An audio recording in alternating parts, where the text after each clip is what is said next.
Hello folks, this is 2020 February March paper 42 and the question number is 8.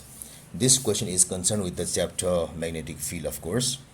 So it says that the first thing says explain what is meant by a magnetic field. So it is simply that region where a magnetic pole or moving charged body or a current carrying conductor can experience a magnetic force. So it is the area in which a current carrying conductor or a moving charged particle at appropriate angles or a magnetic pole can experience the force of a magnet. So that much.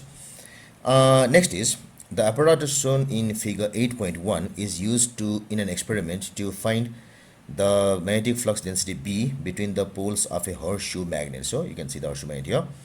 Assume the magnetic field is uniform between the poles of the magnet and zero elsewhere. So though that doesn't happen, it has been assumed in the question to make things easier. The rigid metal rod of length 300 millimeter, the rod is of length 300 millimeter, is fixed in position perpendicular to the direction of the magnetic field. So the magnetic field will be going like this maybe, and so they are perpendicular.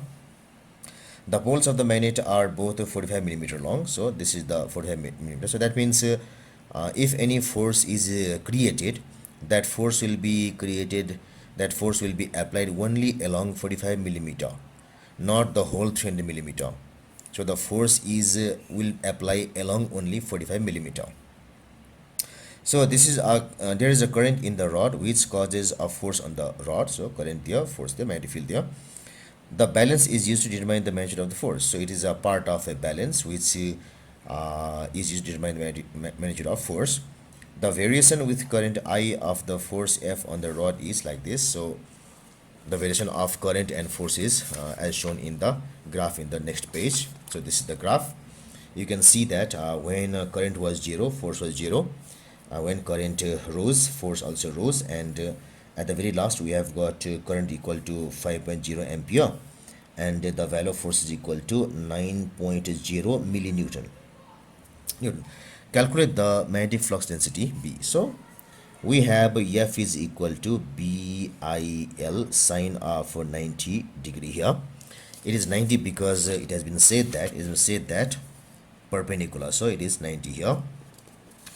So that means we need to find B, so it's equal to BIL only, and B is equal to F by IL.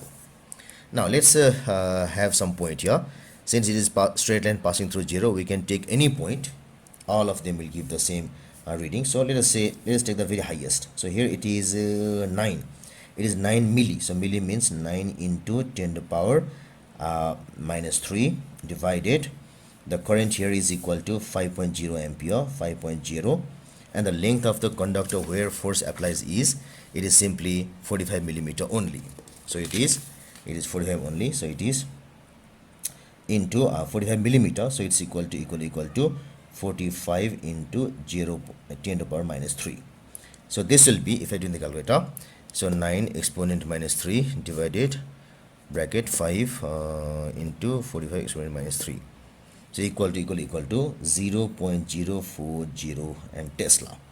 So it is 0.040. You need not to be written, it is already written there, Tesla. Now the next question says, it says in a different experiment, things are different here. Electrons are accelerated through a potential difference and then enter a region of magnetic field. Of course, the magnetic field is into the plane of the paper, so it is let us say it is a cross here. I can use crosses here, cross circle, and is perpendicular to the direction of travel electrons. So it is perpendicular like this.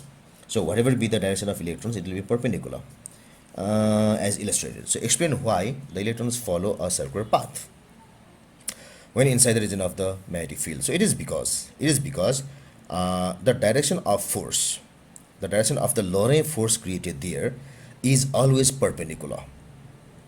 So the Lorentz force will be, for example, if it is here, the force will be here, it will be here. If it is here, force will be here, here force will be here, force will be here, force will be here, and so on.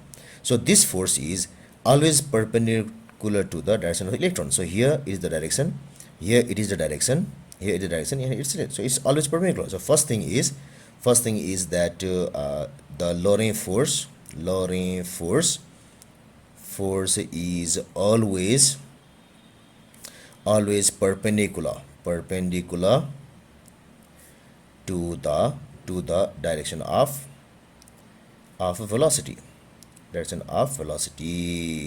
One thing is that. And the next is that this force is always constant. So we have F is equal to B E into V, and this Lorentz force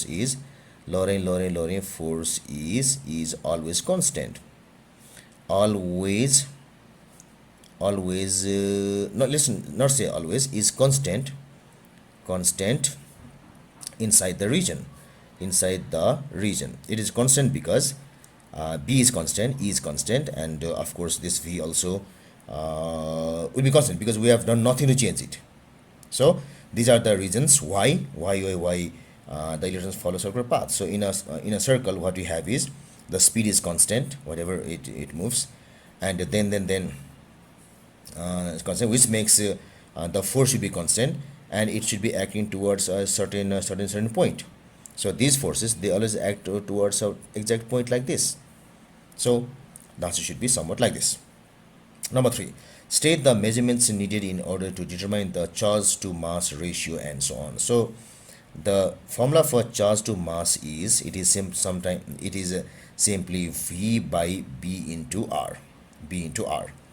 And this is the velocity of the electron, speed of the electron.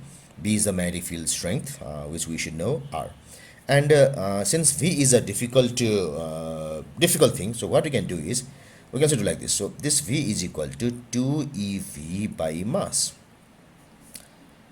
So if V is the PD that accelerates it, as we are said that electrons are accelerated through operation difference, so that means we can know that, we can have that knowledge.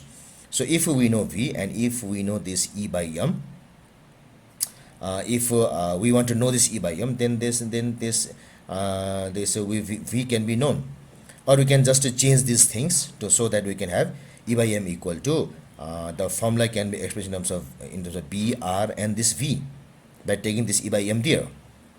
So what we should know is we can know the accelerating PD first. Accelerating PD we have to know. We have to know the PdV, let us say. We have to know the magnetic field strength,